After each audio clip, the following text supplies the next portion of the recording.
Hey, they might could do it better. I ain't tripping off all that shit. Where are you from? I'm from New York. I'm from upstate New York.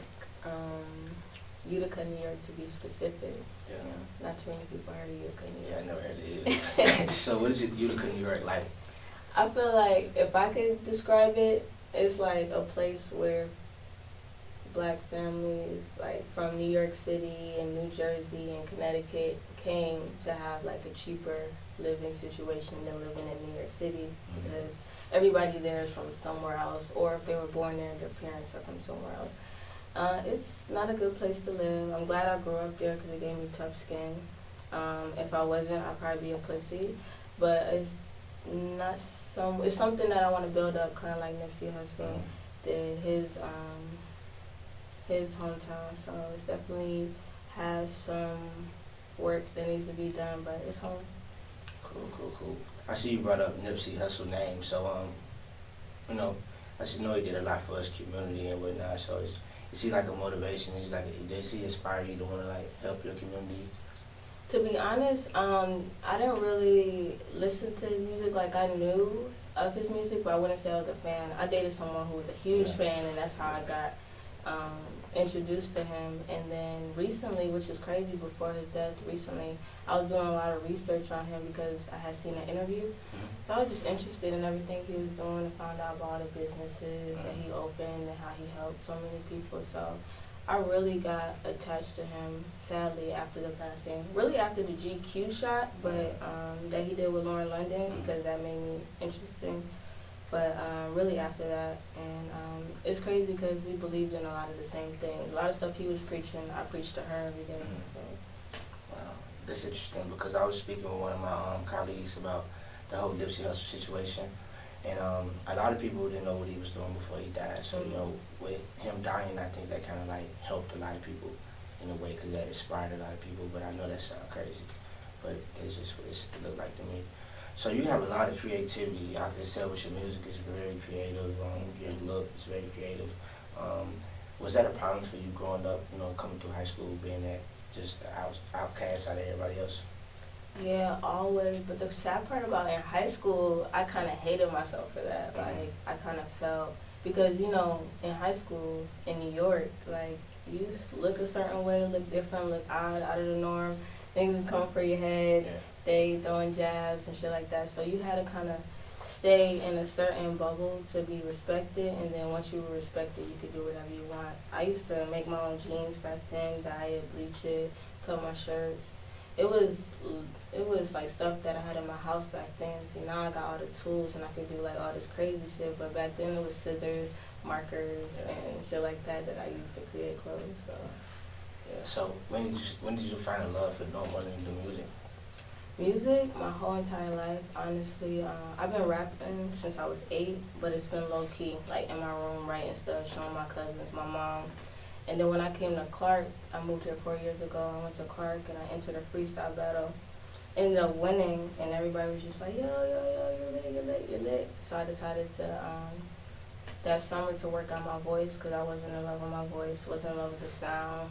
And so I perfected that, dropped a song called Dub, college anthem, just spent my last dub on some weed. And that song went crazy. That went up, yeah, that song went crazy. Surprisingly, like, it spiked all the way up to 200K.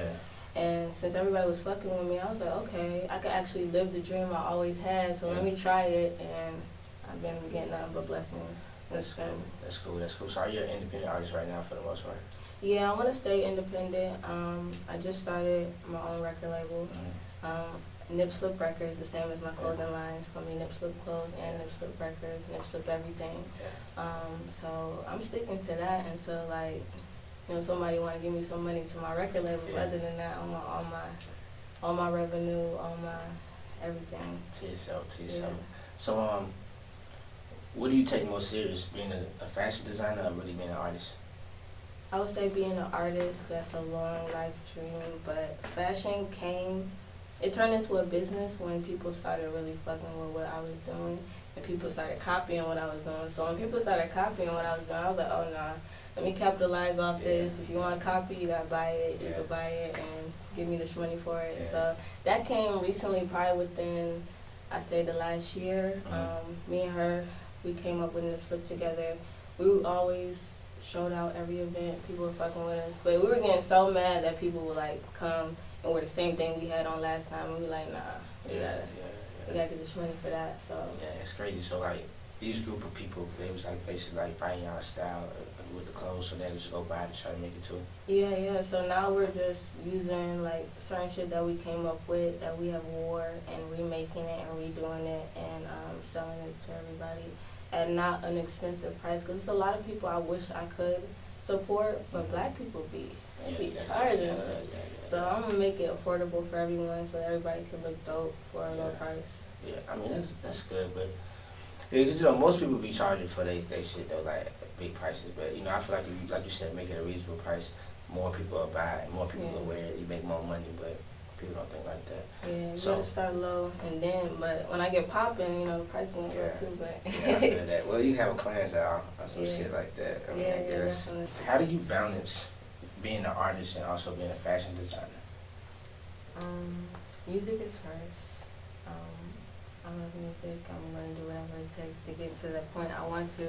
But music is first. Fashion comes before every event and every show that I'm gonna be seeing. And we're probably staying up till about 4 o'clock in the morning making clothes. But fashion, I pretty much give my ideas, and Susie with the Uzi, she does most of the work. So, but I would say I put music first, but fashion is definitely strong because I have to come in with something nobody's ever seen before. So in these situations, I try to make that also a priority too, because before I throw on some sweats and some sneakers and be like, all right, let's go. But now I just gotta be looking like a star wherever I go. I had to change the way I used to write music. I used to listen to the beat and write to it. Now I have to record at the same time because I know this is 2 different songs. Like when I'm writing to it, that's me writing. It's probably a story. When I'm recording it, like I'm taking time. So I'm recording one part, coming back on another part, switching up the flow, switching up the voice, switching up something different. So I get more of a doper song when I'm recording, freestyling off the beat, and really making something right there. I definitely take a long time. Okay, so take me through a process of your song making. Okay, the beat, for beats, people, when they send me a beat, they probably send me like 12 beats at a time. So I listen. And it's really hard for me to find a beat that I like. But I know right when it come on, like right when the beat come on, I know that's my beat. So if I fuck with the beat, then I already know the song, because when I heard it, I started freestyling. Like when the beat dropped, I started making a song. So if I fuck with it, started freestyling a song, I have to hurry up and record myself, hook up everything, and get it started, like, and finish the song right then and there. At least get the chord, the melody, the chorus of it, and the structure of what I want to talk about. And from there, I just vibe and go with, like, if the beat is like riding, then I'm gonna ride. The beat goes up and it goes fast, and I'm switching the flow, and I'm following the beat with most things. So. That's cool. So you kind of like just ride it. Do you ever punch in? Do you ever do punch-ins? Yeah, I do when I want something to sound a certain way. Or for the engineer, if he hears something, he'd be like, okay, you need, in order for it to get that sound, you need to, punch in. But me, myself, I probably punch in if I can't say, if something doesn't come off together the same way as it will separate. Like, I sing, but I'm not a singer. I can hit notes, so with singing, I definitely be punching in. I hit that note, stop it, go hit that other note, stop it. Yeah. I feel that. So you basically like sing and rap, right? Mm-hmm. So are you going bar for bar with it, or you just like, just harmonizing with the rap? I'm make sure the lyrics is on point. I have to have bar for bar. I grew up on freestyle rapping, watching stuff on YouTube. My favorite rapper is Lil Wayne, and my favorite girl rapper is it's Nicki Minaj. Right. Yeah, So I'm from New York, so. What are you, a bar? Are you a bar? I I would definitely say I'm a barber. Like, you can't come for Nicki Minaj in no type of way when it comes to me. Like, I'm not going This for is it. real. So it's really like barbs. It's really like a group of people out here that's gonna rap for Nicki Minaj. Ride for Nicki no That's matter what. crazy. Right. You want to? Uzi? Oh yeah, that's wild. So, back to what type of music do you think you and Nicki Minaj will be able to make? Something for all the ladies. Something real like. That's a dope question. Something for the ladies, definitely. Something we're gonna dance to and spit some bars, and people gonna be rapping word for word, and it's just gonna be lit when we perform it. Like, it definitely has to be something popular. Radio, something that's gonna be on the radio, definitely. I can see that. I can feel that. I can imagine that. No cap. So, what do you think you need to do to get you to that level so that can just really just happen? I think I need to meet her. Like, my thing is when I meet somebody, they fall in love with me because I'm speaking straight facts and keeping it real, and it's genuine energy. It's not like, hey, it's not no fake, I'm not dick riding or anything like that. It's just like you see me and then be like, oh, she's dope as fuck. I fuck with her. I'm gonna do something to help her. Like, I think my whole career of doing this is people who really fuck with me and my music and me as a person, because being a rapper isn't cheap. So like, a lot of people just fuck with me for me, and I think Nicki Minaj, Drake, and Lil Wayne are my 3 top people. Yeah. I don't think I've ever heard nobody say that, but that's real shit. Like, that's who I grew up on, and I think if anyone of them meet me, they'll love me. Yeah, I feel that. So, do you think it's harder being a female artist than a male artist?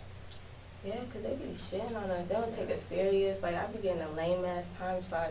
But the crazy part is, I get the lame-ass time slot, and then the nigga will go in the popping time slot, and the crowd will be like. And then I'll go, and the lame-ass shit, and all 20 people who were there early fucking fuck with me so hard. Like, so it's just like, then people will be like, okay, we're going to put her somewhere better. Like, you got to prove yourself. When a nigga come with like 30K followers and 3 bands and hella money and all his niggas with him, so they think it's about to be lit. It's definitely hard in that sense. I definitely have to work 30 times harder. That's funny that you said that, because that really happened like that. Like, me come with his whole entourage, and it's like... They're like, oh, he lit. And I'm like, yeah, he is lit. Show us my motherfucking friend. Yeah. Work today. I'm saying, so what do you think you could do different? Like, you know, bring all your girls out, you know, so you know how Nicki got her barbs, you know what I'm saying? Bring all y'all out, and like, what should you do different? Just really just pipe it all the way up. I think once people see me perform, I'm so fucking lit that they just fuck with me again. If they didn't fuck with me the first time, they really fuck with me now. They're like, damn, shit, you the fucking show. Like, that's what everybody says. They be like, well, y'all done let the best performer go, because I'm so fucking lit. Like, and the crowd loves me. Like, I have a good time. I'm comfortable on stage. Like, yeah, so once you see me fucking perform, you don't love me. But until then, you're going to be like, all right, we got another female artist. We're going to have her go first. So do you, like, rehearse before your performance? Like, do you really, like, take it all the way serious? Like, because I ain't gonna lie, certain interviews, I might rehearse before I do it. You know what I'm saying? I might go into it, I might have been there. I've been already rehearsing. It'd be so fluent. So, like, before you go on the stage, like, do you just, like, rehearse in the mirror or something? Yeah, I have to rehearse for at least 3 days before the performance, at least. Sometimes I do longer if it's like a huge performance, like A3C last year. I was performing like for weeks, But I always practice. Right now, I live by a tennis court, so that's my rehearsal place. I like to rehearse by myself, and then I call people in and tell me how they like it. Yeah, I know that shit fun as fuck. Cause I'm not an artist, but just imagining just rehearsing by yourself and shit, it'll be like cool. And then actually being on the stage and just seeing them, like. Yeah. So tell me how that feel, right? Cause I'm not able to see that get that feeling, like just being on stage and looking on stage and just doing your thing, the fans interacting with you, you interacting with the fans. Like, what type of rush is that? It's so dope. Like, I have this song called Fur Coat, and by the second time I say it, like, the whole crowd is like, and I still got this fur coat. Yeah. So it's like, it's lit as fuck. Like, it gets me so hyped. Like, in my head on stage, I'm like, oh my God, this is my song. But I'm still like, you know, real cool with it. But my last performance, like, I had the whole place rapping Fur Coat. People I didn't even know the words was rapping and shit. So that was lit. That made me like, be like, okay, I need to practice, rehearse. I need to get it right. I know what songs to rap now. Like, I know what songs people fuck with. So yeah, it's definitely a booster. That Fur Coat song was lit though. I ain't gonna lie, that shit was lit. So I could imagine how it was when you was performing it. Yeah. So let's look in the future. So let's say we the birthday bash. Cause you know, I feel like if you're not from Atlanta, which you are gonna be considered as an Atlanta artist Yeah. once you blow up out of here. Mhm. So I mean, I feel like you'll bring a different type of vibe. Cause most females in Atlanta, I'm not stepping on nobody's toes, but you know, they don't have really like. Some female artists do, but most of them don't have that different type of vibe about their music and their appearance. You know what I'm saying? Yeah. So, you performing your song Birthday Bash in 2020. Tell me how you gonna do it. I'm coming out there. I'm gonna have some badass, not to call y'all bitches, but I can say that 'cause I'm a girl. Have some badass bitches come on stage and lay out a fur rug. That's about as big as the stage. I'm gonna come in there with a poppin' ass fur coat. So I always start off with fur coat. Yeah. Have all the ladies in the front. They gonna make this one. If I get on Bird Bash, my friends is calling out of work. Yeah. There's gonna be hella people Yeah, in the yeah. front, and I'm gonna just go crazy. Like I'm gonna be fly. I'm gonna do outfit changes in between. Like I'm taking a fur coat out, putting another jacket on, another outfit on. Like I'm definitely gonna make sure I stomp myself on that stage, and everybody, you know, at least I get Birthday Bash.